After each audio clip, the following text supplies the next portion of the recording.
Hi ನಮಸ್ತೆ ಸ್ನೇಹಿತರೆ, ನಾನು ಅರ್ಪಿತಾ. ನಾನು ರೀಲಲ್ಲಿ ಹೇಳಿರೋ ಥರ ಫೇಸ್ಬುಕ್ಕಲ್ಲಿ ಅರ್ನ್ ಮಾಡೋದು ಹೆಂಗೆ ಅಂತ ನಾನು ಇವತ್ತು ಡೀಟೇಲಾಗಿ ಹೇಳ್ಕೊಡ್ತೀನಿ ನಿಮಗೆ. ಎಲ್ಲರೂ ಮನೇಲಿ ಹೆಣ್ಮಕ್ಳು ಆರಾಮಾಗಿ ಕೂತಿರ್ತಾರೆ. ತುಂಬ ಜನ ಖರ್ಚಿಗೆ ದುಡ್ಡಿರಲ್ಲ.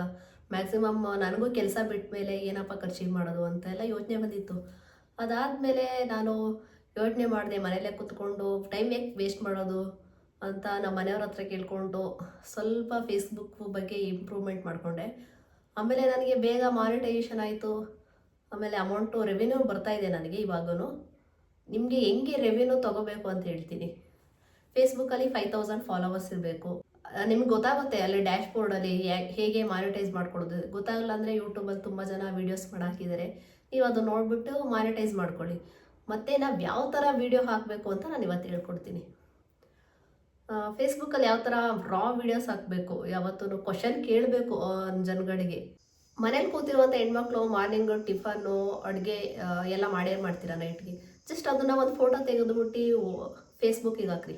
ಆ ಫೋಟೋ ಹಾಕ್ಬಿಟ್ಟು ಹ್ಯಾಶ್ಟ್ಯಾಗ್ ಹಾಕಬೇಕು. ಅಟ್ಲೀಸ್ಟ್ 4 ಹ್ಯಾಶ್ಟ್ಯಾಗ್ ಆದರೂ ಹಾಕಬೇಕು. ಮತ್ತು ನೀವು ಕ್ವಶನ್ ಕೇಳಬೇಕು ಆಡಿಯನ್ಸ್ಗೆ ಅಂದರೆ ನೀವು ಫಾಲೋವರ್ಸಿಗೆ ಇದರಲ್ಲಿ ಏನು ಮಿಸ್ ಆಗಿದೆ. ಆವಾಗ ನಮ್ಗೆ ವೀಡಿಯೋಸು ಅವ್ರು ಕಮೆಂಟ್ ಮಾಡೋದಕ್ಕೆ ತುಂಬ ಅರ್ನಿಂಗ್ಸ್ ಬರ್ತಾ ಇರುತ್ತೆ. ಅದಾದಮೇಲೆ ಕಾಪಿರೈಟ್ಸ್ ಬರೋ ಮ್ಯೂಸಿಕ್ಗಳು ಯಾವುದು ಹಾಕ್ಬಾರ್ದು. ಕಾಪಿರೈಟ್ಸ್ ಬರೋ ಮ್ಯೂಸಿಕ್ಗಳು ವಿತೌಟ್ ಕಾಪಿರೈಟ್ ಮ್ಯೂಸಿಕ್ಗಳು ಯೂಟ್ಯೂಬಲ್ಲಿ ಸಿಗುತ್ತೆ ಯಾವ್ದು ಹಾಕೋದು ಅಂತ. ಅದನ್ನು ಹಾಕಿದರೆ ಕಾಪಿರೈಟ್ಸ್ ಬರೋಲ್ಲ. ಆಮೇಲೆ ನೀವೇನಾದರೂ ಇನ್ಸ್ಟಾಗ್ರಾಮಲ್ಲಿ ಬರುತ್ತಲ್ಲ ಸಾಂಗ್ ಹಾಕೋದು, ಡ್ಯಾನ್ಸು ಅದನ್ನೆಲ್ಲ ಹಾಕಿದರೆ ಕಾಪಿರೈಟ್ಸ್ ಬಂದು ನಿಮ್ಮ ಅಕೌಂಟ್ ಹೋಗಿ ಹಾಕೊಳ್ಳುತ್ತೆ. 1 ಇಯರ್ ಆದರೂ ನೀವು ಹಂಗೆ ಇರಬೇಕಾಗುತ್ತೆ, ಅದು ಓಪನ್ ಆಗೋಲ್ಲ. ಸೊ ಅದಕ್ಕೆ ಮ್ಯಾಕ್ಸಿಮಮ್ಮು ನೀವು ಓನ್ ವಾಯ್ಸಲ್ಲಿ ವಿಡಿಯೋಸ್ ಮಾಡಿ ಹಾಕಬೇಕು. ಯಾವತ್ತೂ ಬೇರೆಯವ್ರನ್ನ ಕಾಪಿ ಮಾಡೋದು ಇದೆಲ್ಲ ಹಾಕ್ಬಾರ್ದು. ತುಂಬ ಜನ ಸುಮೇಸೋದು ಹಿಂಗೆಲ್ಲ ಇರ್ತಾರೆ ಹುಡುಗರು. ನನಗೆ ತುಂಬ ಕಮೆಂಟ್ ಹಾಕಿದ್ರು, ಹಿಂಗೆ ಮನೆಯಲ್ಲೇ ಓನ್ ಬಿಸ್ನೆಸ್ ಮಾಡ್ತೀವಿ, ಫೇಸ್ಬುಕ್ಕಲ್ಲಿ ಹಾಕಿದ್ದೀವಿ, ಬಟ್ ಆದರೂ ಏನೂ ರೆವಿನ್ಯೂ ಬರ್ತಾಯಿಲ್ಲ ಅಂತ.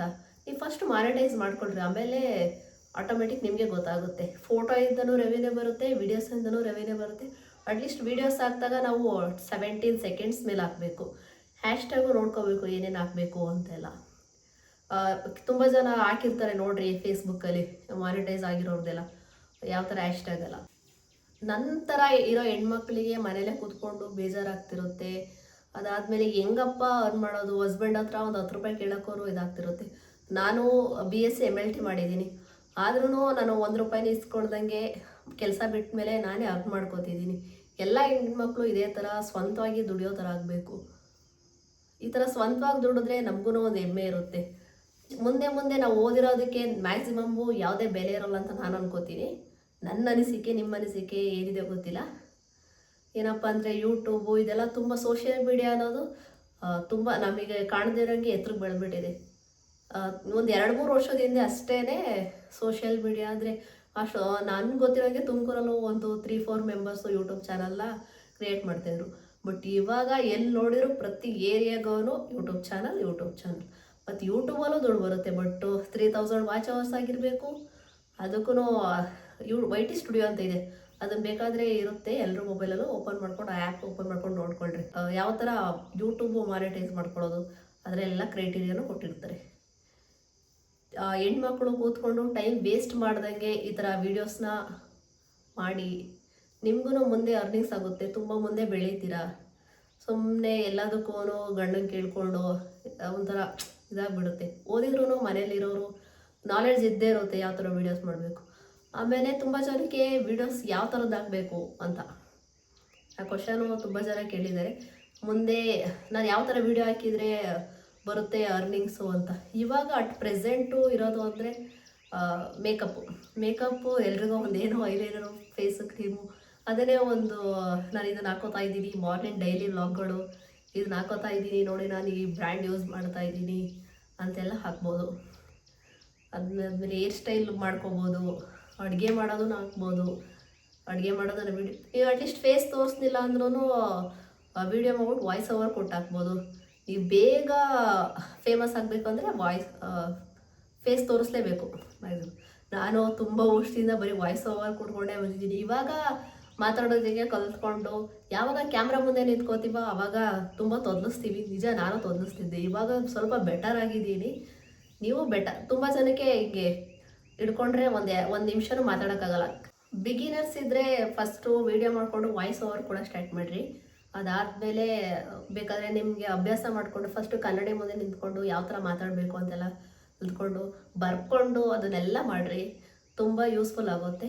ಸೋಷಿಯಲ್ ಮೀಡಿಯಾ ಮುಂದೆ ಮುಂದೆ ಬರ್ತಾ ತುಂಬ ರೆವಿನ್ಯೂ ಎಲ್ಲ ಜಾಸ್ತಿ ಆಗುತ್ತೆ. ನೀವು ಯೂಸ್ ಮಾಡೋಕ್ಕೆ ಸ್ಟಾರ್ಟ್ ಮಾಡಿ. ಮ್ಯಾಕ್ಸಿಮಮ್ ನಾನು ಹೆಣ್ಮಕ್ಳಿಗೆ ಹೇಳೋಕ್ಕೆ ಇಷ್ಟಪಡ್ತೀನಿ, ಮನೇಲಿ ಕೂತ್ಕೊಂಡು ಸುಮ್ಮನೆ ಟೈಮ್ ವೇಸ್ಟ್ ಮಾಡ್ದಂಗೆ ಈ ಥರದ್ದೆಲ್ಲ ಯುಟಿಲೈಸ್ ಮಾಡ್ಕೊಳ್ಳಿ. ಇನ್ಸ್ಟಾಗ್ರಾಮಲ್ಲಿ ಫಾಲೋವರ್ಸ್ ಇದ್ದರೆ UGC ಕ್ರಿಯೇಟರ್ಸ್ ಅಂತ ಆಗ್ಬೋದು. ಆಮೇಲೆ ಬ್ರ್ಯಾಂಡ್ ಅವರೇ ನಿಮಗೆ ಪ್ರಾಡಕ್ಟ್ಸ್ ಕೊಟ್ಬಿಟ್ಟು ಇದನ್ನು ಪ್ರಮೋಷನ್ ಮಾಡಿಕೊಡಿ ಅಂತ ಹೇಳ್ತಾರೆ. ಆ ಥರನೂ ನೀವು ಬೆಳಿಬೋದು. ತುಂಬಾ ವೇಸ್ ಇದೆ ಸೋಷಿಯಲ್ ಮೀಡಿಯಾದಿಂದ ತುಂಬ ಬೆಳೆಯೋದಕ್ಕೆ. ಎಲ್ಲರೂ ಯೂಟಿಲೈಸ್ ಮಾಡ್ಕೊಳ್ಳಿ, ತುಂಬಾ ಹೆಣ್ಮಕ್ಳು ಯೂಟಿಲೈಸ್ ಮಾಡ್ಕೊಳ್ಳಿ ಅಂತ ನಾನು ಹೇಳ್ತೀನಿ. ಆಮೇಲೆ ಇನ್ನೇನಾದರೂ ಡೌಟ್ ಇದೆಯಾ? ಮಾನಿಟೈಸೇಷನ್ ಬಗ್ಗೆ ನಾನು ಆವಾಗಲೇ ಹೇಳಿದ್ದೆ. ಪೂರ್ತಿ ವಿಡಿಯೋ ಹಾಕಬೇಕಂದ್ರೆ ನಾನು ಆಲ್ರೆಡಿ ಮಾನಿಟೈಸೇಷನ್ ಆಗಿಬಿಟ್ಟಿದೆ. ಸ್ಟೆಪ್ ಬೈ ಸ್ಟೆಪ್ ತುಂಬ ಜನ ಹಾಕಿದ್ದಾರೆ ವಿಡಿಯೋಸು, ಮಾನಿಟೈಸೇಷನ್ ಹೆಂಗೆ ಮಾಡ್ಕೊಳ್ಳೋದು ಅಂತ.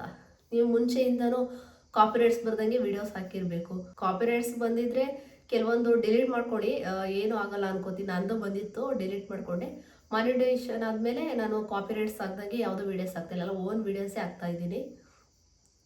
ಇದೇ ಥರ ನಾನು ಮುಂದೆ ಇನ್ನೂ ವೀಡಿಯೋಸ್ಗಳನ್ನ ಮಾಡಬೇಕು ಅಂದ್ಕೊಂಡಿದ್ದೀನಿ. ಯಾವುದೇ ಇನ್ಫಾರ್ಮೇಷನ್ ಆಗಲಿ ಏನೇ ಆಗಲಿ ಕಮೆಂಟ್ ಹಾಕ್ರಿ, ನಾನು ತಿಳ್ಕೊಂಡು ನಿಮ್ಗೆ ಹೇಳೋದಕ್ಕೆ ಪ್ರಯತ್ನ ಪಡ್ತೀನಿ. ಅಷ್ಟೇ ಸ್ನೇಹಿತರೆ. ನನ್ನ ಯೂಟ್ಯೂಬ್ ಚಾನಲ್, ಇನ್ಸ್ಟಾಗ್ರಾಮ್, ಫೇಸ್ಬುಕ್ ಎಲ್ಲದಕ್ಕೂ ಫಾಲೋ ಮಾಡ್ಕೊಳ್ಳಿ. ನನ್ನನ್ನು ಹೆಂಗೆ ಬೆಳೆಸಿ ಅಂತ ಕೇಳ್ಕೊತೀನಿ. ಧನ್ಯವಾದಗಳು. ಮತ್ತೆ ಎಂತ ಅರ್ಪಿತಾ ತುಮಕೂರು ಅವ್ರನ್ನ ಬೇಗ ಬೇಗ ಫಾಲೋ ಮಾಡ್ಕೊಳ್ಳಿ.